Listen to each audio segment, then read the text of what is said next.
La humanidad lleva siglos viviendo rodeada de obras maestras arquitectónicas monumentales, sin siquiera preguntarse qué secreto se esconde justo delante de todos. Cualquiera que haya examinado alguna vez los contornos espeluznantes de esas criaturas que se asoman sobre las entradas de las antiguas catedrales góticas, siente siempre un extraño escalofrío interior. La historia oficial, por costumbre, atribuye esas estatuas a la fértil imaginación de los canteros medievales, pero si dejamos de lado las guías turísticas de siempre, se revela una realidad aterradora. La precisión anatómica de esas llamadas esculturas supera con creces la capacidad de los artesanos del siglo XIII. En el cuello de la famosa gárgola de Notre Dame se ven claramente venas hinchadas, mientras que las quimeras de la Catedral de Colonia muestran una tensión de tendones increíblemente realista y un armazón muscular perfecto. En aquellos tiempos lejanos, los artesanos no tenían ni libros de anatomía detallados ni aparatos de rayos X para reproducir con semejante fidelidad la estructura interna de una criatura desconocida. Es más, lo que sorprende es el nivel de detalle oculto a simple vista. Los maestros, por alguna razón, invertían un tiempo colosal en trabajar con filigrana la textura de la piel en el lomo o el iris del ojo de aquellos monstruos ubicados a 70 metros de altura. Están escondidos detrás de enormes contrafuertes y es imposible distinguirlos desde abajo.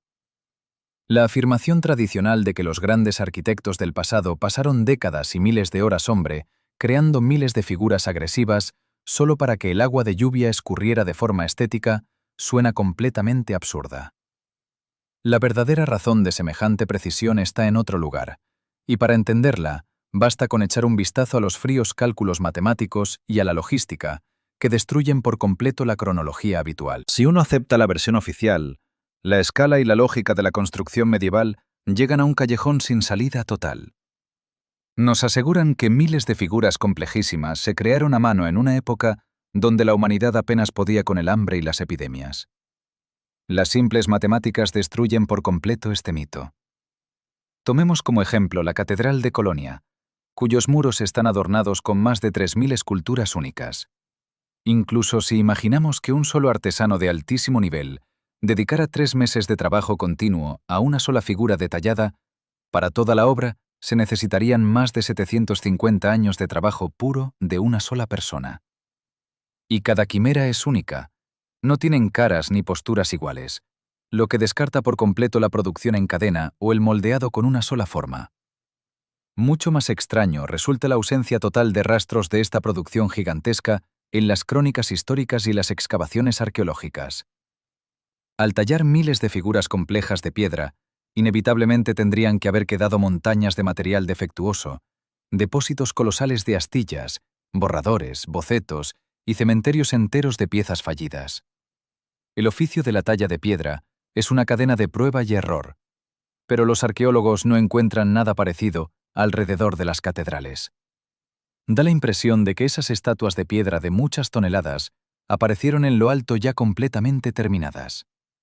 Los frágiles andamios de madera y las cuerdas de cáñamo de aquella época no habrían podido resistir físicamente la elevación y la instalación milimétrica de semejantes monolitos en cornisas estrechas.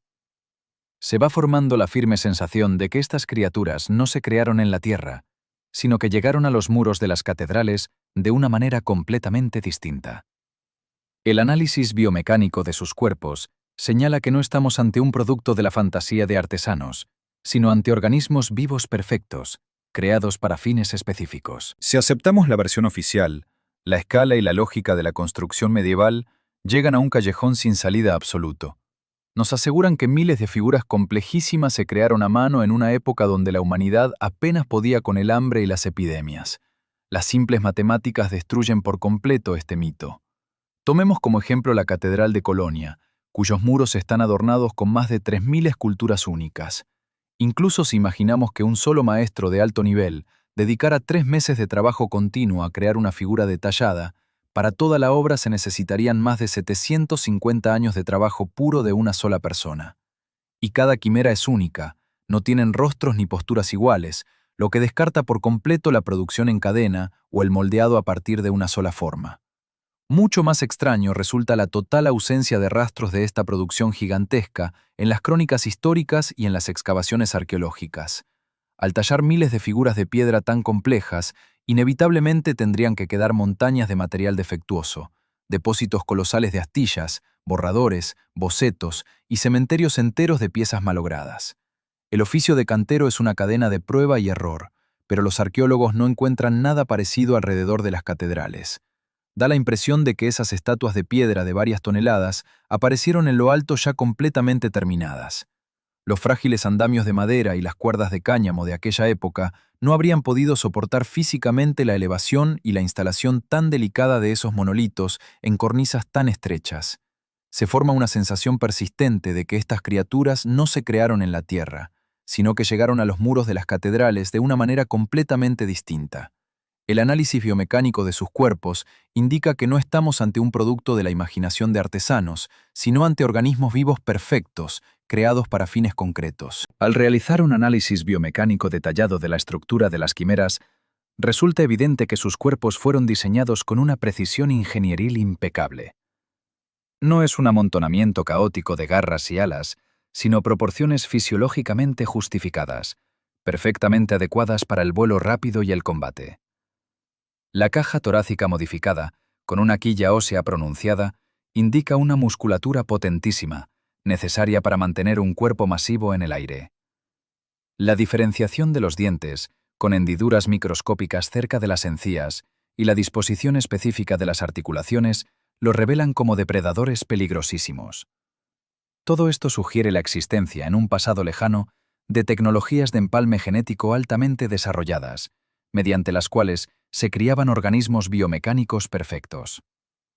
La combinación de piel blindada de reptiles, movilidad de aves y fuerza arrolladora de mamíferos los convertía en soldados universales. A juzgar por las diferencias en su constitución, estas criaturas se dividían en ramas militares especializadas, exploradores alados ligeros, unidades de asalto pesadas y ejemplares grandes que actuaban como coordinadores. En este sistema de coordenadas, las propias catedrales góticas no aparecen como objetos religiosos, sino como auténticas bases militares o nodos técnicos. Las quimeras y gárgolas no se colocaron en cornisas y torres por belleza, sino como torretas de guardia vivas y sensores biológicos que controlaban el perímetro. Sin embargo, están congeladas en posturas dinámicas, cargadas de tensión extrema, que transmiten claramente la atmósfera de un ataque feroz y repentino. ¿Qué fuerza destructiva pudo detener instantáneamente este mecanismo biológico, convirtiendo carne viva en piedra monolítica y fusionándolos para siempre con los muros de las construcciones? La respuesta a esta pregunta se esconde en la propia postura de los cuerpos congelados de esas criaturas, que capturaron el momento de un cataclismo global. La mayoría de las quimeras se quedaron inmóviles en poses antinaturales de estrés extremo. Hocicos bien abiertos, lenguas afuera y patas encogidas. En biología, un comportamiento así es típico de los depredadores en momentos de sobrecalentamiento extremo o peligro inminente para su existencia, cuando el organismo intenta salvarse de la asfixia. Esto apunta a una catástrofe instantánea que las tomó por sorpresa justo en sus puestos de combate. Al parecer, el planeta sufrió un impacto energético fortísimo que provocó un efecto de mineralización rápida de la vida basada en carbono, donde los tejidos orgánicos son reemplazados al instante por compuestos de silicio. Este proceso explica por qué la estructura de la piedra que forma las gárgolas es radicalmente distinta a la caliza o el granito comunes. Los estudios muestran que dentro de estas estatuas no existe la estratificación típica de las rocas sedimentarias, pero sí se observa una porosidad anómala que recuerda al tejido óseo. Es más, las patas de muchas criaturas están literalmente fundidas con las cornisas de las catedrales a nivel molecular. Ocurrió una difusión de la materia, posible únicamente con una liberación colosal de energía, cuando los tejidos vivos y la piedra artificial del edificio se derritieron por una fracción de segundo y se unieron para siempre. En realidad, vivimos entre las ruinas de un colosal complejo planetario, donde la arcilla que se asentó tras las explosiones sepultó los primeros pisos de los edificios, mientras que los elementos sobrevivientes de aquella época pasada ahora se ocultan cuidadosamente. Los trabajos de restauración modernos en barrios antiguos se parecen sospechosamente a una limpieza masiva de pruebas. La vibración de baja frecuencia que emana de los muros antiguos obliga a mirar de nuevo la naturaleza del aprisionamiento en piedra de estas criaturas.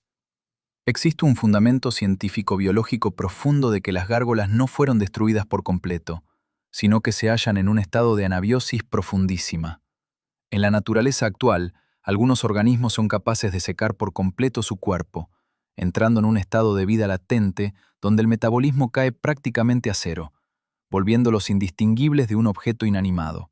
Los procesos vitales dentro de las quimeras de silicio podrían reactivarse al ser expuestas a una frecuencia sonora de cierta resonancia o ante un cambio en el fondo de radiación externa del planeta. Los cataclismos globales en la Tierra tienen un carácter estrictamente cíclico, y cada cambio de época viene acompañado de un reinicio completo de la biosfera. Justo para ese escenario, se están preparando activamente ahora quienes poseen información real sobre el pasado. Desde este punto de vista, el afán por modificar tecnológicamente el cuerpo humano, reemplazar órganos biológicos por implantes y crear híbridos de silicio parece un intento de adaptar artificialmente al ser humano a las condiciones del próximo ciclo. La nueva época exigirá cualidades de supervivencia completamente distintas, aquellas que estos guardianes alados poseían desde un principio. Un enorme sistema planetario ya se está poniendo en movimiento, y el mundo lineal y familiar descrito en los libros de texto comienza a derrumbarse rápidamente. Quien sigue viendo en los monumentos que lo rodean solo piedra gris y sin vida, corre el riesgo de quedar completamente indefenso ante los cambios venideros.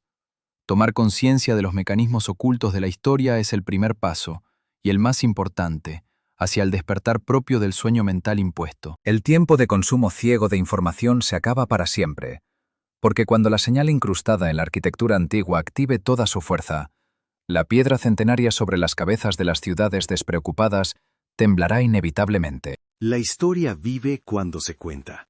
Suscríbete, porque lo que viene después no lo has escuchado nunca antes.